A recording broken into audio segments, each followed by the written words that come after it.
Hey guys, Randall aka Shizukats here on the Tressa's Collectibles channel, and today we're going to be diving into one of the most popular competitive builds for Umamusume, featuring the Sutono Diamond level 1 and Curren level 3 combos. When Uma first came out in JP 3 years ago, it took a little bit of time for this build to become the favorite, but it was eventually agreed upon to be the strongest way to play the set. And even now, 3 years later, with 2 additional Weiss Schwarz sets in JP, Dia Curren is still the most popular way to play Umamusume. As a result, this build is a great deck to invest your time and effort into learning, with the knowledge that many of the cards within it will still be relevant long ways down the line. Let's start by taking a look at the Inspire mechanic, since it's central to this deck's playstyle. Here's Simu's explanation of Inspire from our TD++ video. Roll the clip! Cards with Inspire have the ability to put themselves underneath other cards as markers when those cards get placed on the stage from the hand. This very flavorful mechanic, which is a nod to the mobile game mechanics, is essentially like discarding a card with some extra steps. First, you play the character with the Inspire keyword, and then you play the character that wants to get a marker for extra effects. During the next check timing, the Inspire ability will activate, and you can resolve it to put the character with Inspire underneath the other character as a marker. The benefit of Inspire is that if the character with Inspire has any effects when played from the hand, you get to use those effects first before turning the character into a marker. Characters on the field from previous turns with the Inspire keyword can also be a useful way to generate either extra advantage or bank cards for later. Before we get into the Climax Combos, let's talk about each of the Inspire cards that we'll be running in the list, since they will give context to some of the lines of play that we'll talk about later on in the video. First, we have Marzensky, which is an early game attacker. Her power isn't very high, but her ability can allow her to bounce back to your hand upon being front attacked, assuming you hit the mill. Ordinarily, your opponent can just side attack her in this case, and you'd be left with a 1500 power character that can't really run over very much, but thankfully with Inspire, keeping her on board is completely fine, as she can just be converted into a marker for another character. Yuki no Bijin is our next Inspire card. On play, you can resolve the following effect twice. Look at the top card of your deck, and either leave it there or mill it. This is a very powerful effect when combined with Brainstorms, as you can essentially get a 6-card Brainstorm by milling away 2 non-climaxes. She's also useful at level 3 alongside the Curren finisher, not only serving as some much needed green fix in order to actually play Curren, but also by extending her top check X to be a top check X plus 2 when digging for specific endgame pieces. Speaking of Brainstorms, our next Inspire card is Sakura Chionoo, our Brainstorm of choice. She's a very simple but powerful card. Salvage Brainstorm, Inspire, and cannot be targeted by opponent's abilities. This is going to be our back row mainstay throughout the game, and eventually once we hit level 3, these Brainstorms that have been chilling in our back row can readily be used for Inspire if we don't have additional Inspire cards in our hand, or want to clear up our back row slots for things like Daiwa and Vodka level 3s. We're also running 2 copies of the Grass Wonder Drop Salvage. This is a guaranteed way to grab a Sutono Diamond combo from your waiting room, and then you can put the Grass Wonder underneath her as a marker immediately after. This is a great card to grab off of the Climax combo, as it basically gives you a guaranteed follow-up on the next turn. Our final Inspire character in the list is level 1 Mejiro Bright. When she's placed on stage from hand, if you have 2 or more other Umamusume characters, you can discard 2 cards as cost in order to draw 2 cards. It says draw characters for some reason right now. That'll be errated soon enough to just say draw 2 cards. Anyways, this is a fantastic hand filter that can help you dig for whatever you might need, whether it's more attackers, climaxes, or events, while also helping you get the less useful cards out of your hand in the process. Just like in the race to TD++, we'll be using the Sutono Diamond level 1 as our advantage combo of choice. She has fantastic offensive power at 8k, even without a climax. This is already a sufficient power line to swing over a vast majority of opposing level 1 characters, so the fact that her StockSoul climax doesn't give her additional power is completely fine. It allows us to trade that extra power for additional stock. The combo itself is on attack, top check up to 5, and add up to X characters from among them to your hand and send the rest to waiting room, where X is based on whether or not she has a marker. If she doesn't, you can grab up to 1 character, making it a normal top check 5 add 1. And if she does have a marker, you can grab up to 2, essentially replacing the -1 from using Inspire with a new card from your top check 5. Once you've used a Sutono Diamond Climax combo with a marker, you will have essentially evened out. But if you can keep that copy of the combo alive for a future turn with a card such as the Sutono Diamond Clean Cut, you can gain more value than usual if you can continue comboing on future turns. At level 3, we have Curren.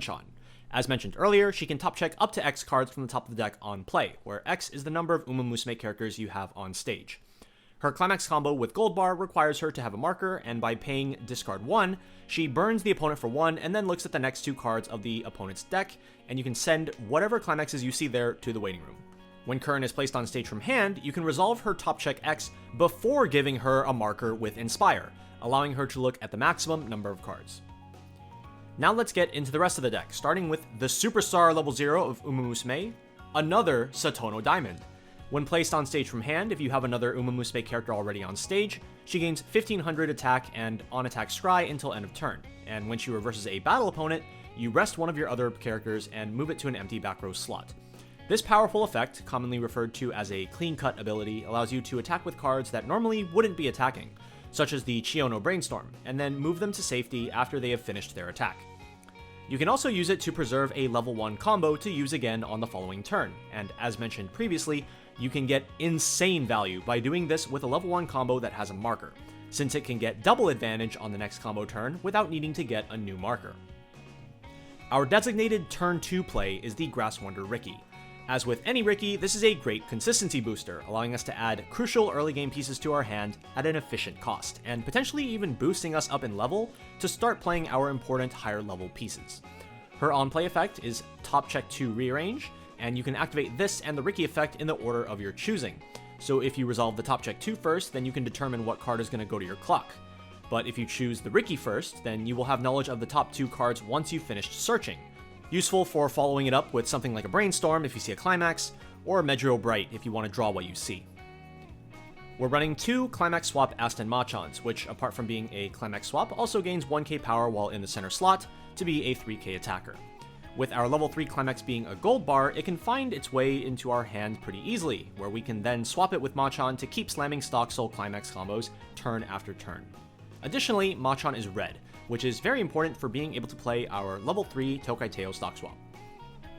The final level 0 of the list is a one of Nice Nature from the trial deck. She has the Helmet effect, pretty good for hand fixing without a stock cost, but more importantly has a clock bond to the Mayano Top Gun Vanilla. Ordinarily, a clock bond to a vanilla isn't particularly exciting, but when you consider the 2 effects in tandem, it basically allows Nice Nature to trade herself in for any character in your waiting room at the cost of clocking yourself once. In niche situations, you can even loop this to level yourself up at will by repeatedly discarding Mayano Top Gun for the cost of the helmet effect, and then having Nice Nature salvage herself back, and then you clock yourself over and over again. If your opponent has gone to early level 3 and they're trying to keep you stuck at level 2 so you can't play your finishers and end the game, keep this line of play in your back pocket so that you can surprise them and go straight into your finisher lineup. Skipping all the way up to level 2, since we've already talked about all the ones, we have Fuji Kiseki, an anti-change stock bomb that can also pop one of your opponent's front row characters if you mill a Climax in your top 3 cards. This is a tech card that won't be useful in every matchup, but it can come in handy versus heavy board-based decks such as Nikkei. If you want to include more copies of the main lineup cards, Fuji would probably be one of the first cards to go. Next we have the Yayoi Akikawa event. This card goes to memory when played, and that's all it does when played. But while it's in memory, you can send a certain number of copies back from the memory to your waiting room to use a variety of abilities. By sending 1 copy back, you can salvage a character from your waiting room. By sending 2 back, you can burn 2. And by sending 3 back, you can burn 3 and pump one of your characters.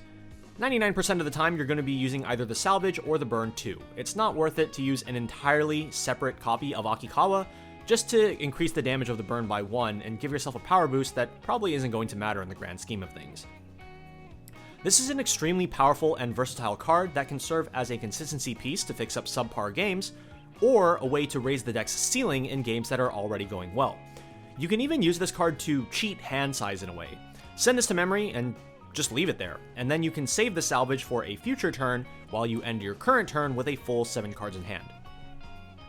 Next we have the pair of Daiwa and Vodka at level 3, both run at 1 copy apiece. Daiwa burns 1 on play and prevents events from being played during her battle, while Vodka heals on play and prevents backups during her battle. They can also change to each other by bouncing themselves back to hand as cost and playing the opposite from your hand. Notably, if you have both Daiwa and Vodka on stage, what you can do is bounce one of them back to hand for the change cost, whiffing target because the target is already on your board, and then you activate change of the other one that's still on stage, to bring back the one that you just put back into your hand. It's a little bit complicated, I know, but hopefully the visuals on screen will help you understand what's going on. This will allow you to double up on one of the on-play effects, which is usually going to be Daiwa for a second burn 1. Curren's finisher power is not particularly stellar, with a damage ceiling of 1-3, 1-3, 1-3, even though the top check 2 ability can eliminate climaxes. With help from Akikawa and Daiwa, the ceiling of the deck is raised to incredibly high levels that scale with the amount of stock and hand that you can spend. Because of this, Uma finisher turns can usually become quite technical and can reward greedier lines of play. If you're the kind of player who likes to stockpile a ton of resources and then look to play a big flashy finisher turn, give this finisher line a try. Finally, we have Tokai Teo's Stock Swap. This is the only red level 1 or higher card in the deck, making this a rare 4-color deck, but it's worth running that small bit of red to have access to the powerful Stock Swap ability. If you happen to get 2 Teos in your hand at the same time, you can even use her other effect. On attack, pay 1 and discard a Teo to burn 1. Alright, let's talk strategy. In the mulligan, anything that isn't a level 0 Dia combo or StockSoul should be discarded pretty much immediately, and then from there you should see what you are still missing from your hand. If you don't have StockSoul yet, this is going to be your top priority to find, so in that case you should consider discarding more liberally. With Marazensky, Satono Diamond, and Grass Wonder Ricky being a trio of powerful level 0 advantage generators, I would like to see at least 2 of the 3 if possible. At level 1 and 2, your play pattern is pretty much going to be the exact same. You want to use Satono Diamond Climax Combos to gain advantage and mill through the deck as needed, aiming to end each turn either in a deck state where you have a good chance to cancel, or with 1 card remaining in the deck ready to refresh. In the latter case, if you happen to have a random Marazensky sitting on your board, you can use her effect at the start of the opponent's attack phase to mill that last card and get a guaranteed damage out of the way. The later you get into the game, Satono Diamond's Climax combo when she has a marker will actually get worse. As your compression starts to get better and better, you're more likely to reveal lots of climaxes and events in your top checks. For this reason, I usually prefer to secure specific endgame pieces with Brainstorms and Akikawa events, and use Dia for deck control rather than using her to seek out those late game pieces if possible. Of course, this is going to be a playstyle thing. Certain players are going to want to play greedy with the Satono Diamond Climax combo, and sometimes it'll work out. It's all a matter of preference. Also, at level 2, I do not like holding the Goldbar Climax going into my finisher turn, since Curren's top checks will allow you to easily re-find it on the actual level 3 turn. I'd much rather discard it to try and use it to cancel in case my opponent tries to kill me straight from level 2. At level 3, you should assess your game plan based around how much stock you have, since it's pretty hard to be lacking on cards in hand in this deck. The minimum requirement for triple Curren is 6 starting stock, and from there you can either add in a Daiwa for 2 additional stock, Tokai Teo stock swap for 3, or Daiwa plus vodka for 4. Curren doesn't heal at all, so oftentimes the turn you go for Curren will be your one big attempt to end the game, and you can look to play greedy with her on-play top check effect, digging for more copies of Akikawa event to cap out your finisher turn. Oh, and remember to grab a copy of your Goldbar Climax, obviously. Color priority is a bit complex for this deck, given it uses all 4 colors. Obviously, you would want to prioritize blue first for your level 1 line, but from there you want to take note of whether or not you will need Tokai Teo for the current game. If it doesn't look like Teo is going to be needed, just prioritize yellow at level 2 for Akikawa and green for Curren, Vodka, and Daiwa at level 3. If it's looking like stock swap will be effective, you want to try to prioritize red at some point, even leveling one of the Teos if you need to. You're mainly going to be using her for the stock swap and not the burn 1, so leveling one of the 2 Teos is completely fine if it's going to secure your color. The biggest weakness of this build, in my opinion, is that it can't reliably kill from extreme ranges, and also lacks any healing outside of Vodka. Because of this, getting sent to level 3 way before your opponent is this deck's worst nightmare.